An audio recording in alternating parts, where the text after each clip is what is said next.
Bonjour et bienvenue dans cette nouvelle vidéo de vlog.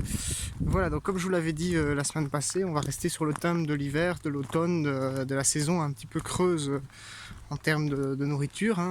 On va pas parler de nourriture aujourd'hui, on va parler plus de la santé et de ce que ça implique de rentrer en hiver et des choses auxquelles il faut faire très attention.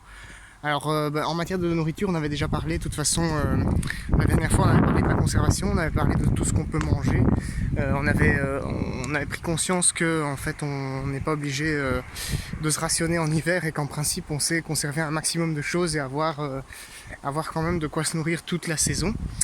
On avait aussi parlé dans une précédente vidéo des produits animaux et de la nécessité en fait de consommer certains produits animaux, surtout en hiver, notamment pour ce qui est de la vitamine D. Alors si vous vivez dans la région, vous n'êtes pas sans savoir que les hivers peuvent parfois être rudes, qu'on a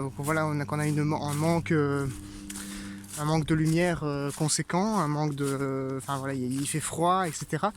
Donc si vous vivez dans les régions où les hivers sont comme ça, parce qu'il y a peut-être des gens qui me regardent, sait-on jamais, et qui vivent en Guadeloupe ou ce genre de choses, alors ça s'applique pas vraiment à vous du coup. Pareil pour toutes les histoires de conservation, de les noix et ce genre de choses, même les produits exotiques, pour vous ce sera différent du coup. Mais s'il y a des gens qui vivent comme moi dans une région tempérée, dans une région dans laquelle justement on se trouve plus proche du cercle polaire arctique et qu'il y a des hivers bien définis, bien démarqués, vous saurez du coup qu'en hiver c'est une saison qui est assez compliquée au niveau de la température, au niveau de la lumière, au niveau de votre état psychologique à cause justement de cette histoire de vitamine D. Et d'autres facteurs, on va les voir aujourd'hui ensemble. Vous allez peut-être apprendre des choses aujourd'hui. En fait, vous vous rendez compte peut-être que vous êtes aussi fort fatigué physiquement en hiver. Et je vous avais dit que voilà, la vitamine D contribuait à équilibrer ça et à vous sentir mieux, et que donc consommer des produits animaux qui en contiennent était une bonne idée en hiver. Ou voire même consommer des compléments si cela est possible. Alors c'est pas très autonome bien sûr de consommer des compléments, mais voilà, peut-être ce sera nécessaire parfois si vous voulez pas être en mauvaise santé, si vous consommez pas en tout cas assez de produits animaux, etc.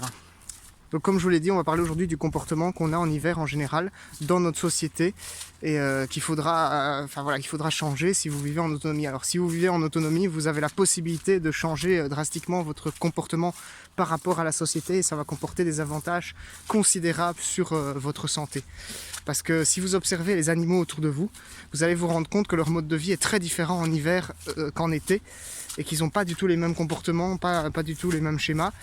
Et ils survivent dans la nature en hiver. Je veux dire, vous êtes dans votre petite maison peut-être, ou ce genre de choses, mais eux ils s'en foutent, eux ils sont en plein milieu de la nature et ils arrivent à survivre à l'hiver. Je vous garantis que vous, en tant qu'être humain, si on vous balance au milieu de la forêt en hiver, vous n'êtes pas préparé et que vous n'avez pas les bases pour savoir comment survivre, vous allez claquer tout simplement. Donc c'est vraiment, c'est pas à prendre à la rigolade ce genre de choses. L'hiver c'est une saison qui est dangereuse pour la personne qui décide d'être autonome. Et c'est pour ça qu'il faudra essayer de comprendre un petit peu pourquoi les animaux ont tel ou tel comportement, et voir comment est-ce qu'on devrait pas en fait finalement adopter les mêmes comportements. Alors par comportement, je parle ici de par exemple le comportement d'hibernation qui est présent dans la plupart des espèces vivant dans nos régions. Donc on a les écureuils, parfois ici en Belgique il n'y en a pas, mais en tout cas en Europe il y a les ours, il y a les loups, etc. Ce sont des animaux qui ont des comportements bien particuliers vis-à-vis de l'hiver, et notamment ils hibernent, ils passent une partie de leur temps à dormir et ils consomment beaucoup. Ils grossissent d'ailleurs beaucoup pendant cette saison. Mais bon, vous allez vous dire, oui, ce sont des animaux qui ont ce mode de vie là, parce qu'ils sont habitués depuis toujours à avoir ce mode de vie. En réalité, la vérité, c'est que ça ne s'étend pas qu'à ces animaux-là. Parce que, par exemple, moi j'ai des chats chez moi. Et si vous avez des chats, vous observez peut-être, si vous avez pris le temps d'observer ça en tout cas, qu'en hiver et quand la saison se refroidit, malgré que cet animal n'est pas spécialement un animal de chez nous, je ne pense pas en tout cas, mais quand la saison se refroidit, les chats commencent à dormir plus, ils mangent plus aussi, et ils vont avoir des comportements beaucoup moins énergivores. Donc en réalité, tous les animaux qui sont soumis à un climat comme celui dans lequel on vit en hiver ici, adoptent des comportements assez différents. Et c'est aussi pareil pour les plantes, puisque si vous prenez un citronnier, qui est un arbre qui normalement pousse dans des pays chauds, dans lesquels il y a moins d'hiver, ou carrément pas du tout d'hiver, les citronniers, en hiver, ici en Europe, ils vont perdre leurs feuilles comme les autres arbres. Moi j'ai remarqué ça, alors ils perdent pas toutes leurs feuilles, hein, c'est assez aléatoire puisque ces arbres sont pas prévus pour avoir ce type de fonctionnement. Mais moi personnellement j'ai des citronniers et même quand je les rentre à l'intérieur, quand il manque de lumière, quand ils ont un climat plus froid, ils ont tendance à perdre leurs feuilles et à refaire les feuilles au printemps. Et donc ils adoptent le même comportement que nos arbres de chez nous d'hiver. Celui-là il est vivant. Il faisait un bruit bizarre donc je me suis dit il est mort. Mais voilà, bref, ce sont des comportements qui sont adoptés par les plantes en hiver et par les animaux en hiver. Et en fait, nous devrions adopter ce même type de comportement si on veut être en bonne santé. Donc nous, en fait, en tant qu'êtres humains, nous sommes des animaux qui sommes habitués, surtout dans notre société, à vivre 24 heures sur 24. Enfin, j'abuse, mais en tout cas 7 jours sur 7 et avoir un rythme, voilà. Notre rythme ne diffère pas en été de l'été de l'hiver. Parce que voilà, on a en général le travail, on a ces choses qui sont c'est toujours le petit train-train quotidien à chaque jour, à chaque période de l'année. Et en fait, c'est pas une bonne chose pour nous de fonctionner ainsi, puisque en hiver, normalement, on doit avoir un rythme qui est plus calme, enfin voilà, il faut dormir plus aussi, ce genre de choses. Peut-être que vous êtes très fatigué en hiver, ou même peut-être que vous êtes fatigué en été aussi, et que ça a un rapport avec ce dont je viens de parler.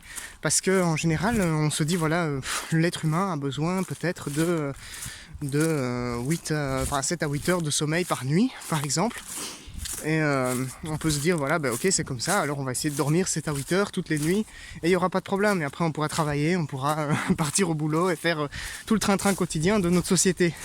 Le problème, c'est que c'est pas aussi simple, parce que l'être humain, normalement, doit être calé sur un cycle qui est en rapport avec le soleil. Alors, c'est vraiment très difficile dans notre société actuelle, puisqu'on a toutes ces technologies autour de nous.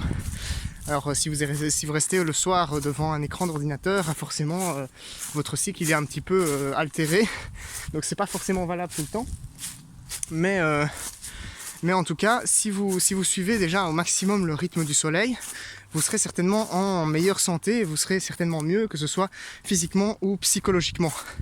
Et donc la vraie façon de fonctionner normalement, ce serait en hiver de commencer à dormir beaucoup plus, parce que les nuits s'allongent et normalement on doit dormir en fonction de la longueur de la nuit.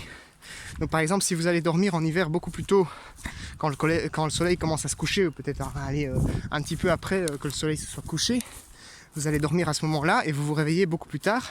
Vous allez dormir peut-être 10 à 12 heures pendant la saison quand vous serez le plus profond dans la saison de l'hiver.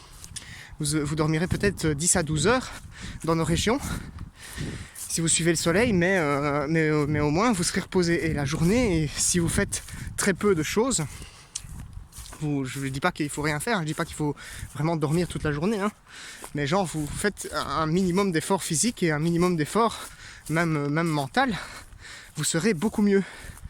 Et c'est pas valable que pour l'hiver, hein. Vous serez peut-être moins fatigué en hiver, mais il y aura d'autres choses qui vont se produire. C'est que peut-être quand vous arriverez en été, vous ressentirez moins le besoin de dormir 8 heures par nuit. Parce qu'en été, il y a quand même des moments où il y a même pas 6 heures de nuit, enfin dans certaines régions en tout cas, hein. Et je veux dire, si vous dormez 8 heures par nuit, parfois ça peut être très compliqué parce que vous avez le soleil qui rentre dans votre chambre, vous avez envie de vous lever et vous dormez moins. Alors comme vous ne vous êtes pas préparé, comme vous ne vous êtes pas reposé en hiver, vous dormez moins en été, mais vous êtes fatigué du coup de votre journée parce que du coup vous avez dormi moins et que vous n'étiez pas préparé à ce mode de vie. Alors peut-être que vous vous reconnaissez pas du tout dans ce que je raconte, hein, c'est possible, mais moi en tout cas c'est ce que je ressens au quotidien, parce que j'agis encore comme tout le monde dans notre société, et j'aimerais bien essayer de me préparer et de mieux gérer mes hivers, et de prendre l'hiver comme une sorte de période de vacances dans laquelle je dois me reposer, dormir et faire un minimum de choses. Je continue de faire des choses, hein, c'est pas ça, il faut continuer de faire des choses, il faut pas s'arrêter complètement, mais je veux dire, essayer de prendre soin de soi à cette période de l'année, parce que c'est la période de l'année où vous serez le plus fragile et le plus apte à développer des maladies aussi, hein. C'est à ce moment-là qu'on tombe malade, qu'on chope des rhumes, des sinusites, des grippes, des choses. des coronavirus, pourquoi pas, hein, parce que bientôt maintenant il va faire partie des maladies communes, probablement. Donc voilà, c'est une période à laquelle vous devez vous reposer, et je suis quasi sûr qu'en faisant ainsi, on est moins fatigué en été globalement, et qu'on a un peps qui va naître au printemps et en été suite à cette période de repos. Alors comme je l'ai dit, j'ai pas encore expérimenté ça moi-même, mais c'est quelque chose auquel je pense vraiment sérieusement. Alors je reviendrai vers vous quand ce sera fait, et je vous expliquerai un petit peu mon témoignage du coup, parce que peut-être que je me trompe totalement, hein, c'est tout à fait possible.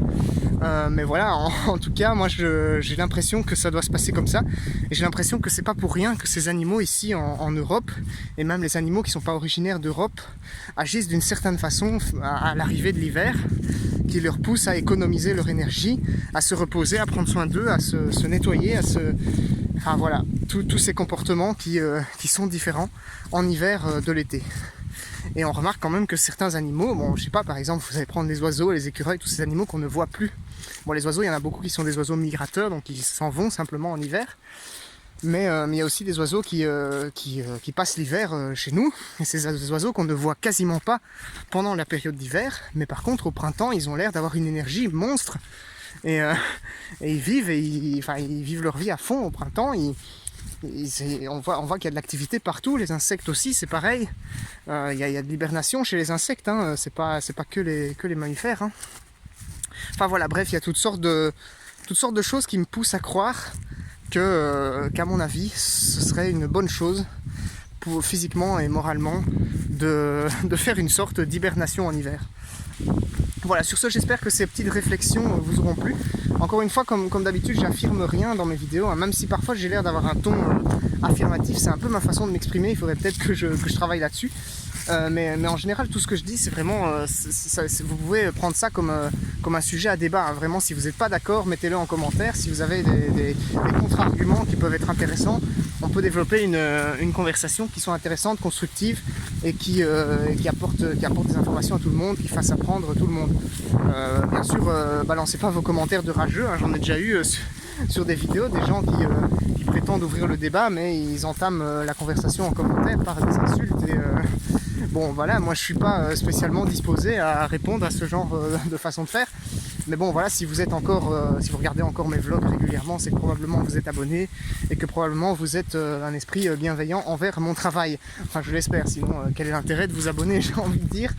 Donc voilà, si ça vous intéresse de débattre sur le sujet de cette vidéo ou des précédentes, n'hésitez vraiment pas à mettre un commentaire constructif qui me permette à moi de réagir et d'ouvrir éventuellement une discussion qui peut être intéressante pour tout le monde. Voilà. Bref, voilà, allez, à plus tard. À la fois prochaine en fait, tout simplement. Je sais pas si c'est la semaine prochaine, mais on verra. À la fois.